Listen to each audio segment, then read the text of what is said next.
हरे कृष्णा सभी के लिए आपका मेरे चैनल द सिंपल सोल पर स्वागत है। अब हम बात करेंगे कि कृष्ण की आह्लादनी शक्ति श्रीमती राधा रानी का प्राकट्योत्सव राधाष्टमी के लिए हम कैसे मनाएं। राधाष्टमी के लिए आपको सवेरे सूर्य उदय से पहले उठना चाहिए। स्नान आदि करने के बाद आपको चाहिए कि भगवान के मंदिर में जाएं और उनको जगाएं और उनको कुछ फल अर्पित करें। उसके पश्चात आपको मंगला आरती करनी है। अगर आप मंगला आरती घर पे नहीं करते हैं तो आप किसी नज़दीकी मंदिर में जाइए, और अगर आप वहाँ भी नहीं जा सकते तो आप ऑनलाइन ही मंगला आरती के दर्शन कीजिए। उसके पश्चात आप श्री तुलसी महारानी की पूजा कीजिए, क्योंकि वृंदा देवी तो राधा और कृष्ण दोनों को ही अति प्रिय है। उसके पश्चात आप निर्जल रह के व्रत रखिए, जो कि व्रत आपको करना है दोपहर के 12 बजे तक।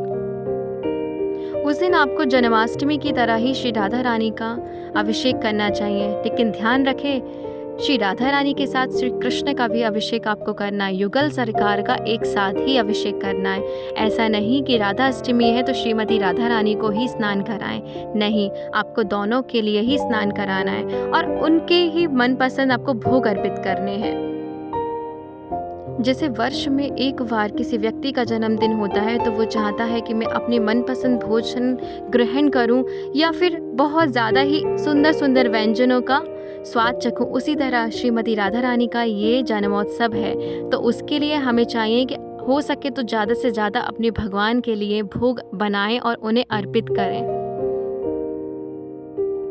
इसीलिए श्री राधा रानी के लिए अरबी बहुत ही ज़्यादा पसंद है, तो उनके लिए अरबी की सब्जी बनाएं, अरबी से व्यंजन्स बनाएं और श्री राधा रानी के लिए कड़ी भी बनाएं, जिससे कि श्री राधा रानी अति प्रसन्न हो। श्री राधा रानी के लिए मिठाई में आपको रबड़ी और खीर ज़रूर बनानी है। श्री राधा रानी के लिए अब जितना हो सके उतना प्रसन्न करने की कोशिश कीजिए, और श्री राधा रानी के लिए आपको प्रसन्न करना है तो उनका कृपा कटाक्ष अवश्य पढ़ें।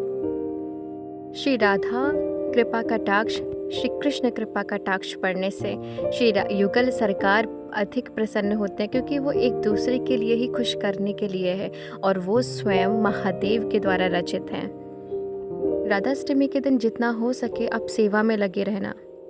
वो सेवा चाहे आप अपने घर पर ही अपने मंदिर में कीजिए भगवान की सेवा, या फिर किसी टेम्पल में जाके अपनी सेवा दीजिए। जितना हो सके वो दिन आप अपने भगवान के ही सानिध्य में रहें और जितना हो सके नाम जप करें। अगर आप 16 माला करते हैं तो आप 25, 64 और उससे अधिक भी कर सकते हैं। श्री राधा अष्टमी की इतनी महिमा है कि एक मेरू पर्वत के बराबर अगर आप स्वर्ण दान करते हैं तो उसका जो फल होता है उसका 100 गुना फल एक राधा अष्टमी करने से होता है। इसलिए इस राधा अष्टमी को आप बहुत ही ज़्यादा धूमधाम से मनाएं और श्री राधा रानी से प्रेम भक्ति प्रदान करें, क्योंकि श्री राधा रानी ही एक ऐसी है जो हमें प्रेम और भक्ति देती है। सब कुछ तो कृष्ण से ही आता है, लेकिन प्रेम तो श्री राधा रानी ही है, श्री राधा रानी ही देती हैं। बोलो वृंदावनेश्वरी की जय।